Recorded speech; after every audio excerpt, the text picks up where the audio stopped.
En toda nuestra historia, nunca ha habido tanta gente en la Tierra. Las cifras se han disparado y hemos pasado de 1.000 millones en 1800, 2.300 millones en 1940 y 3.700 millones en 1970 a 7.800 millones en 2020. Si la población mundial se ha cuadruplicado en el último siglo, ¿qué pasará el próximo? ¿Y qué significa ese crecimiento para nuestro futuro? ¿Habrá migraciones en masa? ¿Continentes cubiertos de suburbios superpoblados en megaciudades? ¿Enfermedades y contaminación? ¿Caos y violencia por la energía, el agua y la comida? ¿Y una humanidad pendiente solo de sobrevivir? ¿El crecimiento de la población destruirá nuestro estilo de vida? ¿O se trata de un pronóstico tremendista sin base alguna?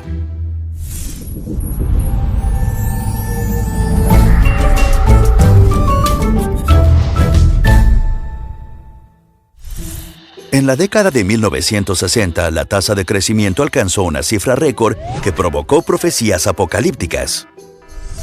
Los pobres procrearían sin medida y se apoderarían del mundo desarrollado, y así nació la leyenda de la sobrepoblación. Pero resulta que las tasas de natalidad alta y las explosiones demográficas no son características permanentes de algunas culturas o países, sino más bien parte de un proceso de 4 etapas por el que atraviesa todo el mundo: la transición demográfica. La mayoría de los países desarrollados ya la han pasado, mientras que otros países lo hacen en este momento.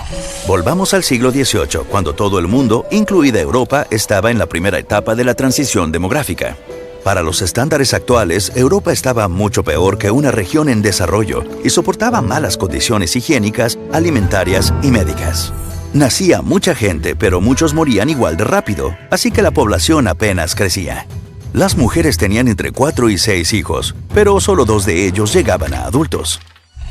Después, en el Reino Unido, se produjo la Revolución Industrial, y con ella el mayor cambio en las condiciones de vida desde la Revolución Agrícola. Las personas pasaron de campesinos a trabajadores. Los productos manufacturados se fabricaban en masa y eran asequibles. Las ciencias florecieron y lograron avances en el transporte, las comunicaciones y la medicina. El papel de la mujer en la sociedad cambió y se crearon las condiciones para su emancipación. Lentamente, además de formarse una clase media, el progreso económico aumentó los estándares de vida y atención sanitaria de los trabajadores pobres. Y comenzó la segunda etapa de la transición. Con una alimentación, higiene y medicina mejores, la gente ya no se moría a cada rato, especialmente cuando eran muy jóvenes. El resultado fue una explosión demográfica con la que el Reino Unido dobló su población entre 1750 y 1850. El motivo principal por el que las familias tenían muchos hijos era que pocos sobrevivían normalmente. Una vez que eso cambió, se inició la tercera etapa de la transición. Se dejaron de concebir tantos bebés y el crecimiento demográfico se ralentizó. Al final llegó el equilibrio. Morían menos personas y nacían menos niños, de modo que las tasas de mortalidad y nacimiento se estabilizaron. El Reino Unido había alcanzado la cuarta etapa de la transición demográfica.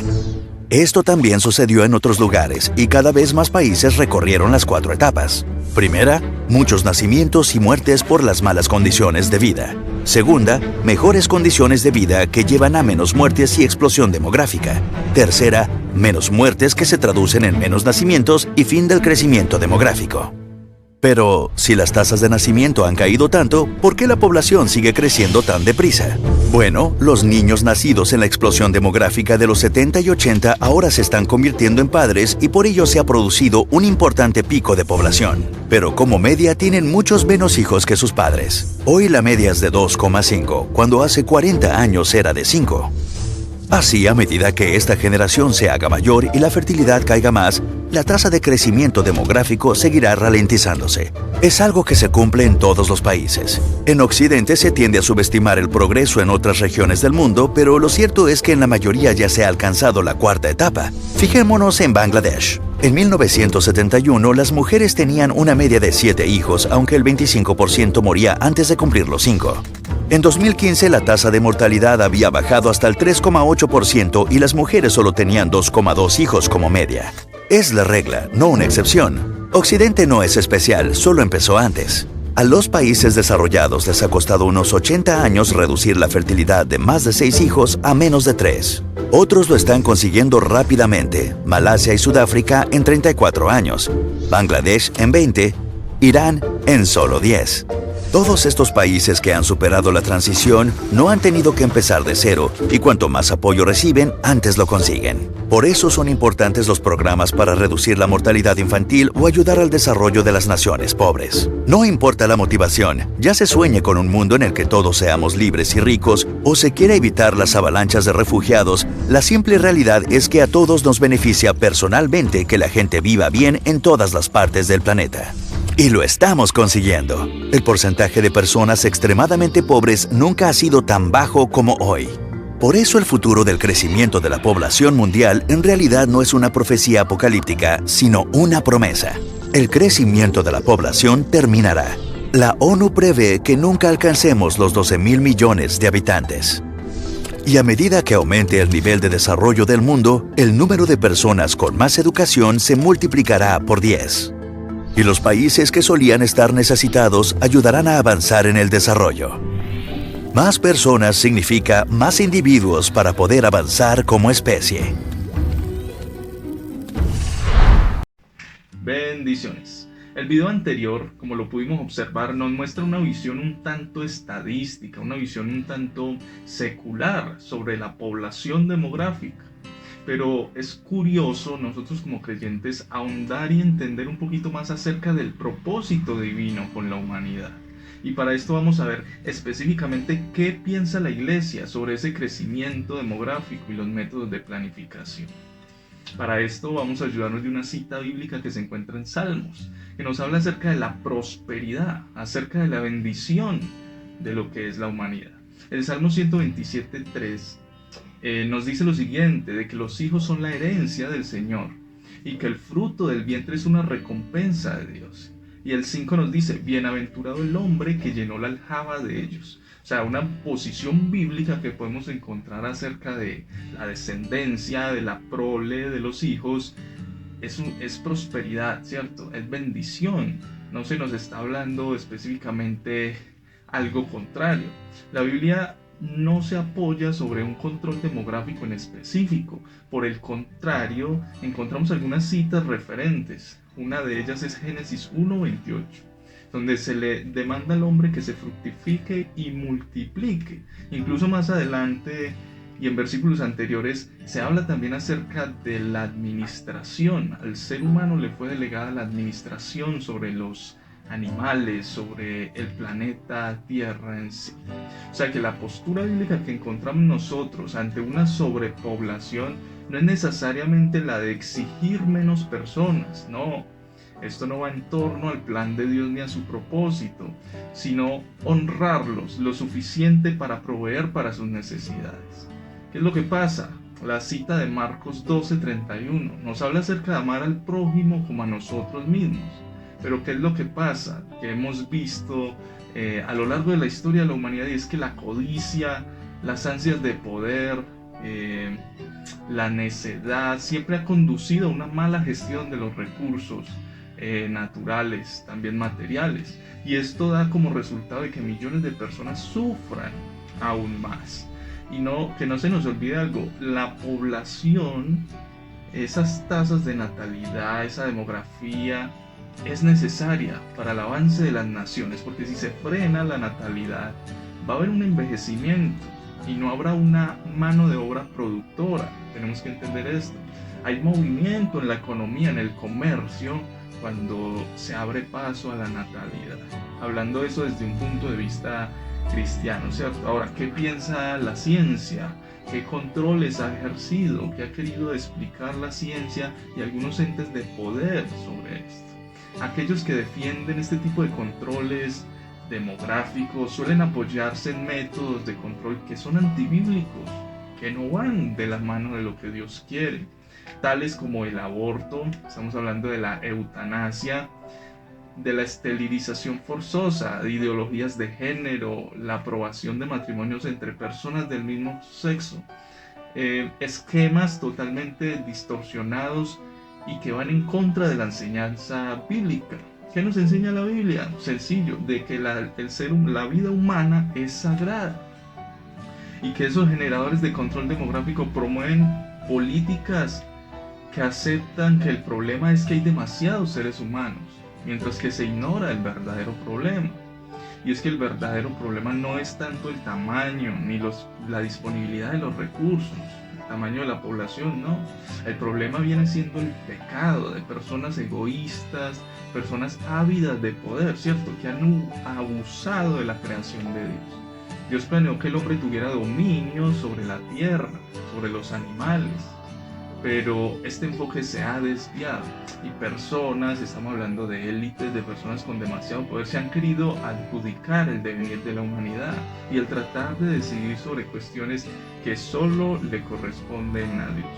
O sea que hablando desde un punto de vista cristiano, un punto de vista de lo que piensa la Iglesia, Dios no está en contra de esa natalidad ni de que haya más seres humanos sobre la tierra. Por el contrario, desde el principio en su propósito está establecido que se multiplique, que se fructifique, pero para eso se debe generar una base sólida de valores y un fundamento real, el cual es Dios, para los valores morales objetivos y suplir la necesidad de la humanidad de una manera más especial. Bueno, mis hermanos, Dios les bendiga. Ahora queremos plantearles la solución teológica. En Génesis 1:28 nos habla de la procreación, como mi hermano Cristian ha estado hablando, que es una posición de la Iglesia, la cual nos da a saber que el problema no es del hombre, sino de Dios. ¿Sí? Nosotros no tenemos el derecho de intervenir en lo que el Señor estipuló desde un principio, y es la procreación.